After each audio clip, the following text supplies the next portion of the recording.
Welcome to Familypreneur, the podcast for parent entrepreneurs raising kidpreneurs. It's time for your weekly dose of inspiration and actionable tips to build your business and find better balance, all while strengthening your family. And now we'd like to introduce your host. She's my mom and thebomb.com, Meg Brunson. Hey there, thanks for joining me on another episode of the Familypreneur podcast. Today's guest is a mother, a grandmother, and an ordained minister. Her passions are story, art, and helping people take their brand and expertise from the stage to the written page. In 2018, she founded a homeless art initiative called One Shoe Art, and she's the CEO of the Constant Creative LLC. I'm excited to dive into the world of ghostwriting with Dayna Bickham. Hey, Dayna, thank you so much for joining me today. Well, thank you for having me. So I want to start at the basics, right? Yeah. When I think of ghostwriter, I remember a TV show from when I was a little kid. So let's just talk about what a ghostwriter is.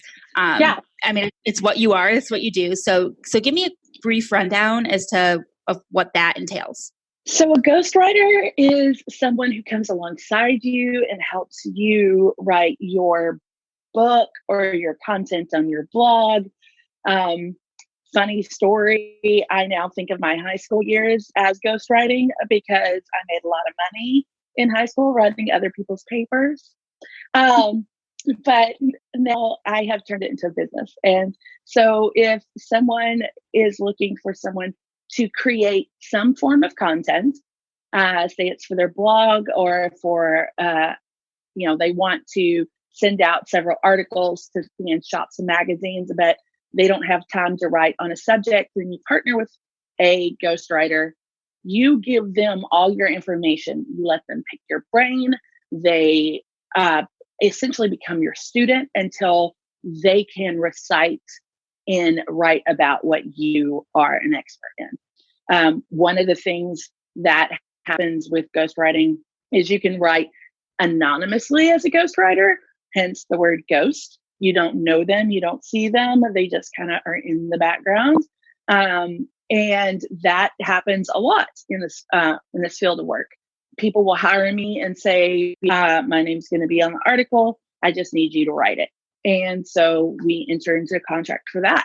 There's another kind of ghostwriting where you become a partner in the project. One of my favorite authors, Jeff Goins, he's written several of his own books. He has a group called Copywriters. He's really well known in the writer world. And he is partnering with Grant Baldwin, who is known for being a speaker. And they are writing together a book on Grant's area of expertise, which is speaking. And so in his case, Jeff's name is going to go on that book as a ghostwriter. Because he did the majority of the writing, but they worked on the project together. It's so interesting. I love that there's multiple ways that you can work together to really fit whatever your needs are. And as parent entrepreneurs, I think especially, we're juggling a lot of things. Yes. So if writing isn't the thing that comes easy to you, because I know for a lot of people it's not, then this might be a good way to outsource some of that writing. Yes, absolutely. I mean, just because you technically can do something, it doesn't mean that you have to be the one to do it or that you have time to do it. I believe very strongly that one of my passions is to help people tell their stories. Now, if that's their brand story, if that is their individual story, if that is their expert knowledge being shared with the world. So, there are several different genres of writing. We, don't all read romance novels, and I'm probably not your girl to write one. But if you want to write a memoir, or if you want to write, I'm a leader in an industry, or I want to establish myself as a leader in the industry, then you would find a ghostwriter that specializes in that. And that's something that I like to do. I like to help brands, and I like to help ministries, and I like to help people who have stories to tell that serve a large audience, not just so that they could get self-promotion, but so that they can help people. Because I honestly believe that it is super important that as creatives, as leaders, as thought leaders, as business people, as entrepreneurs, we are called in a very real way to make a difference in the world. And we best serve the world by serving our customers as best we can. And if that means that I'm helping you serve the world as a thought leader, and I can help you establish yourself as an expert, and then you can go out in the world and help more people. I feel like as a business owner, who I've worked with copywriters, but not really a ghostwriter. Can you define the difference maybe between a copywriter and a ghostwriter? Yeah. So a copywriter's job, which I do copywriting, that is one of the things my business, The Constant Creative, offers. It's my least favorite form of writing. Copy is writing to sell. And I can write to sell, and you can buy. But if there isn't a product like a book that can really change your mindset, or some kind of product that like helps you develop as a person, I find it really kind of almost vacuous and vapid. But, that's just my like, it makes me money. I can write copy all day. But copy is meant to sell. And, good copy, you don't even realize you're being sold something. And I admire copywriters who are so good at their job that is the way when you read their emails, you're like, oh my gosh, they're in my brain. They know me. I aspire to be that good all the time. But it is more difficult for me to write copy unless I really believe in the product. And so, ghostwriting is writing content that is in your brand, but the most important thing is it's in your voice. One of the things that I do as a ghostwriter, and you have to talk to other ghostwriters to see what their process is, but for me, like say I was going to write a book for you, Meg. We would spend hours talking about your book idea. We would go over your outline, but I would really want to know, what are your mannerisms? What are your favorite go-to phrases? What do you like to say over and over and over again? How do you sound when you talk to your kids? How do you sound when you talk to another professional? How do you sound when you're just talking to a girlfriend? And when I've gotten a lot of hours with you, and a lot of that is going to be around your book idea or your content idea. But when I've gotten a sense of your voice, now I can write like you, and I can partner with you, and your audience is going to read this and go, oh yeah, this is totally Meg. Right. And that is one of the fun things about ghostwriting, is that one, I get to know really amazing, great people who have really amazing, great ideas, but I also get to kind of pretend while I'm writing that I am that person. As a kid growing up, doing acting in school and that kind of thing, it's just another form of acting, but I'm acting on the page. And do you find it's difficult to really I feel like stepping into somebody's personality is one thing, but then stepping into their knowledge. So like when we're writing a book, and I'm just going to run with the book example, but when we're writing a book, we're going to tap into like our knowledge and experiences. So how does that kind of translate? I feel like that's going to be another, I don't want to say an objection, but maybe like a speed bump. No, you're absolutely right. Especially entrepreneurs who are used to handling the bigger, more difficult tasks all on their own. Like if I can't trust anybody else to do it because they don't know what I know. So that's where the partnership comes in. I can only go as far as my knowledge base, and then my knowledge base is coming from you. Now, there's going to be research that's going to happen that's going to be outside of our conversation time. You're going to, the books that have influenced you, the things that have helped you form your professional opinions on your expertise, things that stand out to you that you say over and over and over again. Those are going to be the first materials that I consume in my research time. I'm going to read some of the same books, the ones that you draw influence from. I'm going to read those. I'm going to internalize those. We're going to talk about those. We're going to talk about what you took away from those. And, we're going to create an outline. We're going to create, every chapter, every points within that chapter. And we're going to talk about the feel of the book, what your voice sounds like. And you're going to get, after the first draft is done, you get time with that draft. You look at it and you say, love this story, hate this one. Let's use this example here. There may be even sections where I'm going to say, hey, I need a paragraph or two of you talking about this in your own words. Or I don't have a story that would fit here, but I bet as an expert that's worked with X number of clients on this one issue, you're going to have one or two stories that are applicable here. So we can either do a video conference where I record you telling me the story and then I write it, or you can write it and I'll just copy and paste it in and make sure it flows with the rest of the book. It is a partnership, and I cannot overemphasize that enough. If you are hiring a ghostwriter and they're like, oh yeah, just give me your notes and I'll write it up, beware.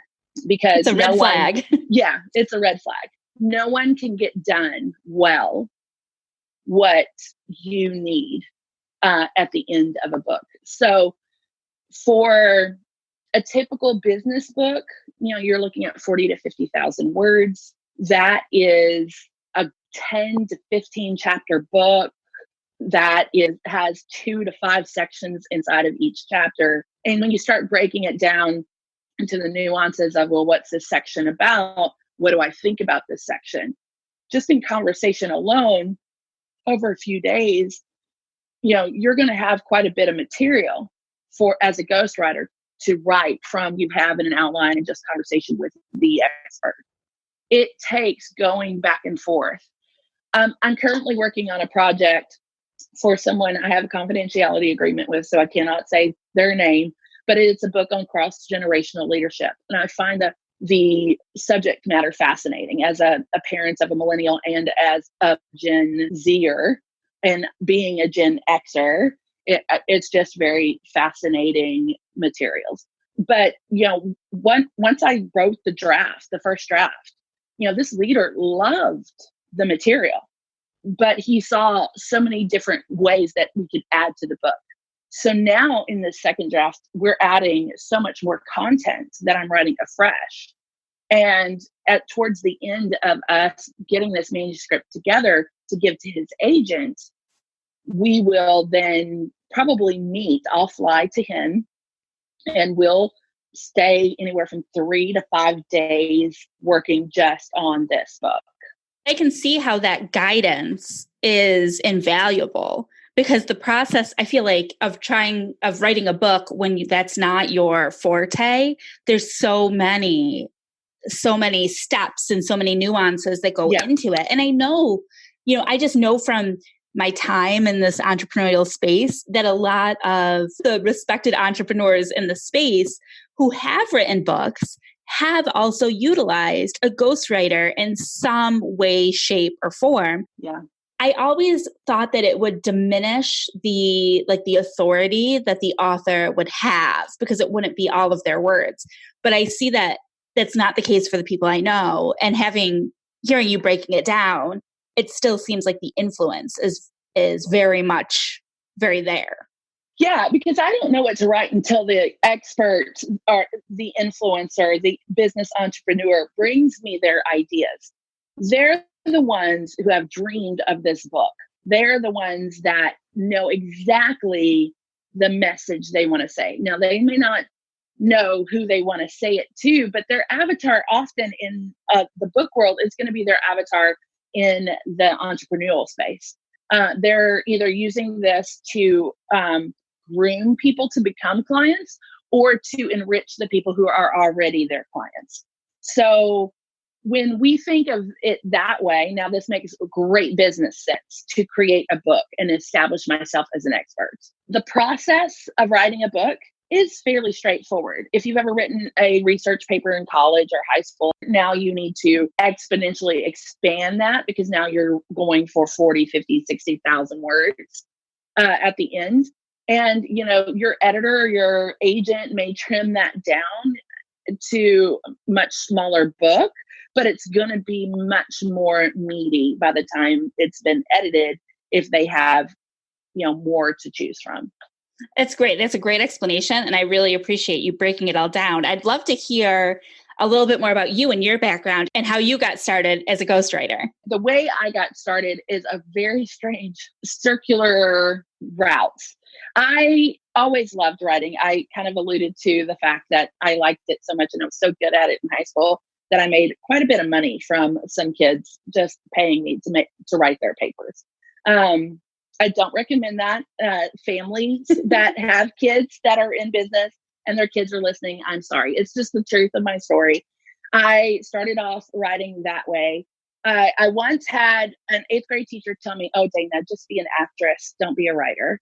And it gutted me. And I thought I was great at writing in the 8th grade. I thought I was going to be, so amazing, like some screenplay writer or something. But in the 9th grade, I had a teacher, he held me after class and he slapped my paper down on the desk and he goes, "I want to know who wrote this." And because I was a big, huge goof in person. Like if you talked to me in person, I was a clown. I wanted to make people laugh. I didn't seem very scholarly. And I said, "Well, I wrote that." And he said, "Okay." And he covered up part of it and said, "Tell me your opening line." And I told him the opening line of it. And he goes, "Where did you get that?" And I said, "I don't know. I just got to thinking about the premise of the paper and thought, that's got to be it was something on Romeo and Juliet. And, love is universal and it's been around since the beginning of time. So, throughout history was the first 2 words. And he said, "I think you're a good writer. I think you could be a really great writer." And that encouraged me. It shocked the mess out of my parents who thought I, would never amount to much. And by the time I was in high school or finishing up high school, I had several other teachers come to me and go, "You're getting really, really good at this." I think my junior year, I won an award at the local fair that my teacher entered one of my papers in, and I had no idea. So I was like, "Yep, I'm a writer. One day I'm going to write the great American novel." Somebody had already done that, but Then I got kicked out. I was homeless by the time I was 18. And I thought, I'll never, ever amount to anything. My parents were right. I got married by the time I was 19, had 2 kids by the time I was 24, and hadn't even stepped foot in a college yet. So when my kids were in school, I went back to school and started working on my education and still just did not know what I was going to do. I had so many years of floundering. I worked at the dollar store. I sold trailers for a while. I was a cab driver in Austin for a season. I have done everything, but it wasn't until about 6 or 7 years ago, I just decided I was going to start writing. I started a blog. And I wrote about my personal spiritual journey every day for 365 days. And my friends were really nice to read it. Some of them even would share it on Facebook. And then I wrote a book. And then I wrote another book. And then I wrote 2 more books. And they were, just create space, Amazon kind of books. But I was doing things that I never thought I would ever do. And I hit a really hard season about 2014, where my daughters were, both of my kids were having some mental health issues. And we had a season where my kids were in and out of hospitals and life was really hard. And I gave up writing. I thought I would just walk away from it. And then 2 years ago, my husband lost his job and my girls are good now. I'm a grandma. My girls are on their own. Good. But, and it being an empty nester is glorious. So all you familypreneurs out there that are wondering if it will ever be amazing, it can be amazing with your kids, but it's awesome when you're all by yourself again. But yeah, so a couple years ago, my husband was out of work and we had enough in our savings to last about 3 or 4 months without me working, but we were both heavily invested in finding new jobs. And I have a lot of experience and I'm really good. I've learned a lot of things over the years, how to do a website, how to work with SEO. Just because I was writing in the online space for so many years, I just accumulated this knowledge. And so I thought, okay, well, I can turn that into being somebody's web developer, or being someone's social media strategist, or someone's executive assistant or something, like I applied, I think in 3 months, I sent out 200 resumes and I got exactly 2 calls. So I remember praying, God, if I could just make a living being creative, that would be amazing. And that day I decided, I was going to call a friend who I used to write for and see if she knew of anybody who needed some writing. But she asked me a question like, why wasn't I writing people's copy? And why wasn't I ghostwriting? And that question just kind of loomed in my head and my heart. And I thought, well, why aren't I? As soon as I asked myself that question, it was like, well, who would hire you? You have no formal training. You've just self-taught this stuff. But I had spent years in the online space writing for other people and making connections with people and ghostwriting for people.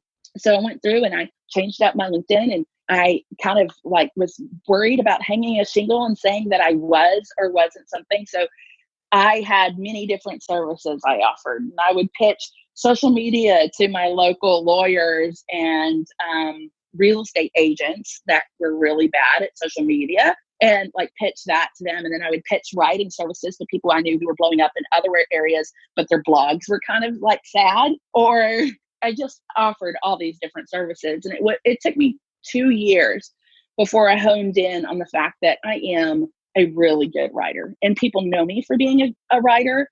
And, just having a conversation with some of my writer friends who were like, you should be ghostwriting, and people who are agents, people who are doing this. So why don't you ask? So I did. And I landed a client right away, and it just happened. I feel like there's 2 themes in there that we are all likely very, very familiar with. And the first one is imposter syndrome, feeling like you don't have the authority or the knowledge or the expertise. And the second one is this belief in what constitutes experience. Right. We're in a day and age where, like, yes, I'm not saying college is bad. College is good, but college it's not black or white. Right. I didn't go to school for marketing either. I went to school for criminal justice. I'm doing absolutely nothing with that degree, but it doesn't change the fact that I'm a dang good marketer. So it's like we have to reframe in our minds what constitutes education and experience. Absolutely. When I got to talking to a friend, actually, I was at dinner with a couple of friends, and I was saying, this whole thing, I hung my shingle and said, I started a business, and it was just Dayna Bickham, independent writer at first. In that business, I was doing a slew of things. I literally had the social media account for a local law firm. I was building websites.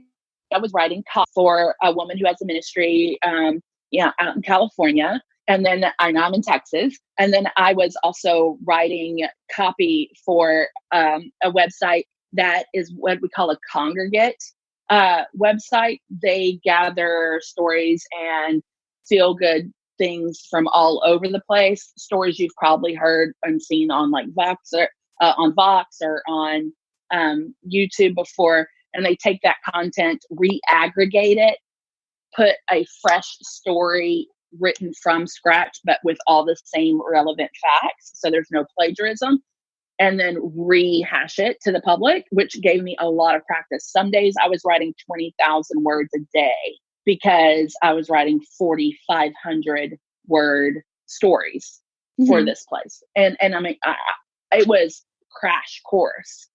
I realized I had the chops. I had taught myself all that I needed to teach myself. I'd taken courses over the past decade and a half on how to write. In this day and age, there's no excuse not to do what you want to do. You can go to YouTube, you can go to Google, you can go to the University of the Internet, and you can find experts who are willing to teach you. You have to be the one that decides that you're going to learn. And getting over that imposter syndrome just takes guts. One of the things that my family and I did a few years ago, we made a family crest. And our theme is Fidelis Aeternus, and it means always faithful. And one of the symbols in our family crest is a lion, and it represents courage. And we are always faithful to be courageous. And we have to remind ourselves of that all the time. And I believe that when you're internalizing something, you have a duty to help other people internalize the same thing in your family unit. So, it's not just okay for us to be growing. Everyone in our family should be growing. So that is one of the things that I really believe you have to be courageous. Even last night before this podcast, I'm like, this is the first time I'm talking about ghostwriting in a professional capacity. I've been doing it now for 2.5 years, but this is the first time I'm talking to somebody who has the platform you do. And there was a moment where I was nervous. Like, how am I going to pull this off? And I was telling my 24-year-old about that. And she goes, Mom, just that you're talking to one person. Talk to Meg about what you do. Right. Just be you. And that's who I am. I am a ghostwriter. So overcoming imposter syndrome is a lot easier when you realize your experience, the accumulation of years of doing your thing is not, oh, well, that's just something I do. That's something you do that no one else does. They don't have your years of experience. So I think that that's important to look at when we're trying to over imposter syndrome. And it's not a one and done. It is an always there in the back of your mind. There's a little voice that's trying to cheat you out of your future, and you've got to beat it up. For sure. Definitely. And it'll pop up and pop up and pop up again. Yeah. Well, I would love now if you would share what is your best social media platform? Where are you the most often? Where can people connect with you? So I am on Instagram, which is Dayna Bickham, and Dayna is spelled Dayna. As you can tell, as the day is long, I go on and on. Day, no. So Dayna, and then Bickham is Bickham. You can follow me there. My website is theconstantcreativellc.com, and you can find me on Facebook under The Constant Creative LLC as well. Awesome. Well, thank you so much. I feel like you answered a lot of questions about ghostwriting.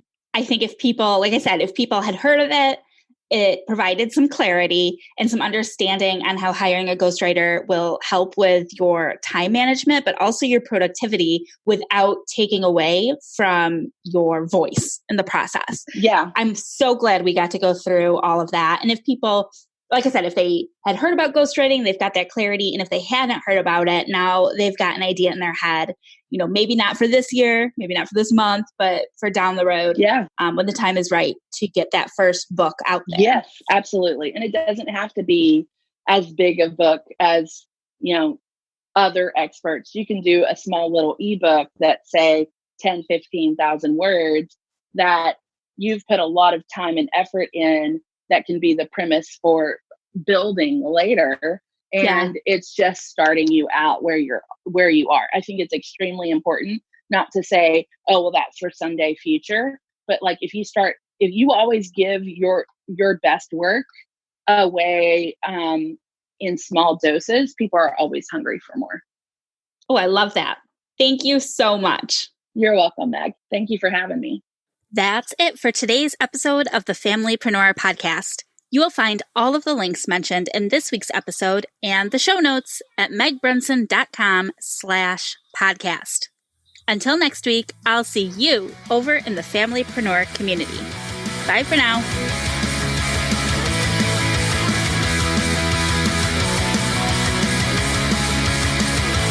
Don't miss my mom's next episode. Bye.